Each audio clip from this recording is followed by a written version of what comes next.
अब तक आपने देखा कि किस तरह वारसिलीगंज इलाके में जातीय उन्माद, प्रतिशोध एवं राजनीतिक फायदे के लिए अखिलेश सिंह एवं अशोक महतो गिरोह जातिगत लड़ाई का जामा पहना अपराध की अपनी अपनी दुकान चला रहे हैं।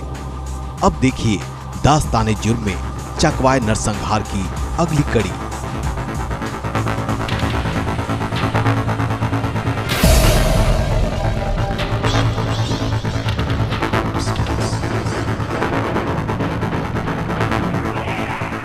एक दिन अखिलेश सिंह का दाहिना हाथ सुभाष सिंह और पंकज सिंह दालान में बैठा था।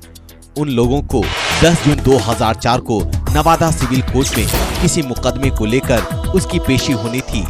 वहां जाने को लेकर आपस में बातचीत चल रही थी। वे लोग पूरी तैयारी और होशियारी से चलने की बात कर रहे थे। पंकज सिंह कहता है, जिस धंधे में हम लोग हैं उसमें कोर्ट कचहरी जाना तो आम बात है, मगर उन्हें अशोक महतो गिरोह से डर भी था। पंकज सिंह आगे कहता है, अखिलेश भैया कब काम आएंगे? वह जेल में बंद है तो क्या हुआ, उनका हाथ तो बाहर है। सुभाष सिंह उसकी बातों में हामी भरता है। इसके बाद पंकज सिंह वहां से चला गया। वह सुभाष सिंह को कल तैयार होकर रहने को कहता है। उसके जाने के बाद सुभाष सिंह पास रखे बंदूक को गौर से देखता है। नवादा सिविल कोर्ट में पंकज सिंह और सुभाष सिंह के पेशी होने की खबर अशोक महतो गिरोह को मिल चुकी थी।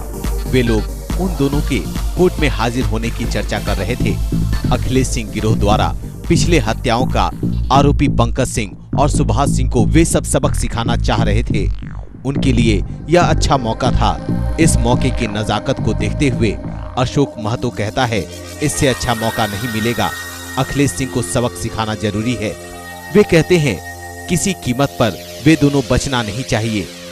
उसका दूसरा साथी कहता है, आपके आदेश की जरूरत है, पिस्तौल हम लोगों के पास है, आप गोली का इंतजाम कर दें। इस पर दूसरा कहता है, अशोक भैया गोली भी देंगे और मुंह मांगा इनाम भी। इस पर अशोक महतो कहता है, अखिलेश सिंह के किसी आदमी को हम देखना नहीं चाहते, इसके लिए जो मांगोगे वही मिलेगा। एक सिर्फ आदेश देने की बात करता है। दोनों वहां से सब सामान लेकर चले जाते हैं। कहा जाता है कि देवन महतो के गांव में पहले अशोक महतो अपनी बिरादरी का लाभ उठा वहां पनाह मांगने आए थे। धीरे धीरे वहीं से अपराध की दुनिया में पैर पसारने लगे। देवन महतो आपको ये हो गया, आपको ये अशोक महतो गिरोह का पक्षधर माना जाता है। मैंने अशोक महतो का गिरोह इसको प्रोटेक्ट करता है। उसके चलते गांव में आया और उसके अगेंस्ट में, देवन महतो के अगेंस्ट में उसका ही अपना भतीजा पप्पू महतो खड़ा हुआ, जिसको कि अखिलेश सिंह ने सपोर्ट किया। दो महतो की लड़ाई है। इंटरेस्टिंग देखिए, दो महतो की लड़ाई है, मतलब दोनों अपने में आपस में चाचा भतीजा हैं और एक को अशोक महतो गिरोह टेकअप करता है और दूसरे को अखिलेश सिंह टेकअप करता है। बस इसका सीधा कारण है कि अब इसी बहाने अशोक महतो भवार गांव में आ गया और उन्होंने कोशिश की कि धान काटने के बदले में पर बीघा उनको कुछ दिया जाए। भी अशोक महतो वारसी यानी काशी चक शाहपुर थाना के अंतर्गत महान क्रिमिनल है। फॉरवर्ड को देखना नहीं चाहता है, अन्यथा बैकवर्डों को, धनी को वो हड़प रहा है। बेटी बहू सबको इज्जत ले रहा है। सब कर्म उसके साथ है, सब कर्म उसके साथ है।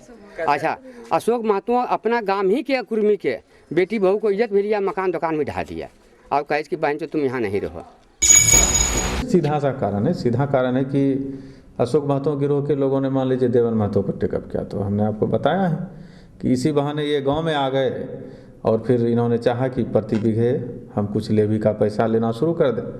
और इसी बहाने अखिलेश सिंह का भी इंटरव्यू उस गाँव में होता है कि हमारा कुर्मी समाज में हमारा वोट बैंक बने।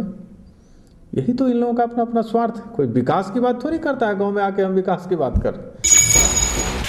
10 जून 2004 नवादा सिविल कोर्ट में पेशी के लिए अखिलेश सिंह के आदमी पंकज सिंह और सुभाष सिंह आए। अशोक महतो के आदमी इसी मौके के ताक में थे। जैसे ही वे दोनों कोर्ट परिसर में दाखिल हुए, दो अपराधी आकर उन पर एकाएक गोली बरसाना शुरू कर देते हैं। पंकज सिंह और सुभाष सिंह वहीं ढेर हो जाता है। गोली चलाने वाले लोग अशोक महतो गिरोह के ही बताए जाते हैं। दिन दहाड़े इस घटना को अंजाम देकर वहां से वो लोग फरार हो जाते हैं। प्रशासन के लोग देखते रह जाते हैं। सभी को धत्ता बताते हुए अशोक महतो गिरोह के लोग एक और हत्या कर अखिलेश सिंह से बदला ले लेते हैं। मगर अखिलेश सिंह गिरोह भी चुप बैठने वाला नहीं था। 3 पर 13 मारने की बात वो लोग मन में ठान चुके थे। वो लोग भी किसी बड़ी घटना के अंजाम देने की ताक में थे। उसको कम से कम 50 मर्डर में नाम दिया। 10 जून 2004 कोटवाली घटना से अखिलेश सिंह गिरोह पर सांप लूट गया था। वो लोग भी इसका बदला लेना चाह रहे थे। पंकज सिंह और सुभाष सिंह की मौत उन लोगों को सुई की तरह चुभ रही थी। एक दिन अखिलेश सिंह के 4 आदमी अपने गांव में बैठकर बातचीत करते हैं। उस घटना का बदला लेने की तैयारी करते हैं। एक पूछता है अशोक महतो का आदमी कहाँ मिलेगा, दूसरा कहता है चकवाई गांव में, तीसरा पक्का रिपोर्ट की बात पूछता है, चौथा अपने खबरबाजी पर विश्वास दिलाता है। एक कहता है दुश्मन समझता है कि अखिलेश सिंह जेल में है तो हम लोगों में कोई दम नहीं है। दूसरा उन लोगों को अपनी औकात दिखा देने की बात करता है। इसके बाद चारों किसी बड़ी घटना को अंजाम देने के लिए मोटरसाइकिल पर बैठ चकवाई गांव के लिए रवाना हो जाते हैं। वारसिलीगंज इलाका का चकवाई गांव, यह गांव पिछड़े और दलित लोगों की बस्ती है। यहाँ गरीब किसान और मजदूर रहते हैं। मेहनत मजदूरी कर कुछ लोग रोज खाते कमाते हैं। दिन दुनिया से बेखबर चकवाई वासी अपने अपने काम में मग्न हैं।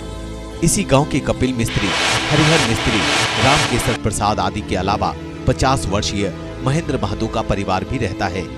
कपिल मिस्त्री जहां राज मिस्त्री का काम कर जीविकोपार्जन चलाता है, तो महेंद्र महतो खेतों में मजदूरी कर परिवार का बोझ उठाता है। इनकी 2 जवान बेटियां शोभा व सुलेखा के अलावा 10 वर्षीय अजीत और 5 वर्षीय सुजीत है। 80 वर्षीय बूढ़ी माँ अमेरिका देवी तो पत्नी चिंता देवी है। सभी का जीवन सुखमय चल रहा था। महेंद्र महतो को यदि कोई चिंता थी तो वह अपनी 2 जवान बेटियों की शादी। दूसरी ओर 45 वर्षीय कपिल मिस्त्री भी अपनी पत्नी मीना देवी तथा 2 मासूम बच्चों के साथ सुख से गुजर बसर कर रहे थे।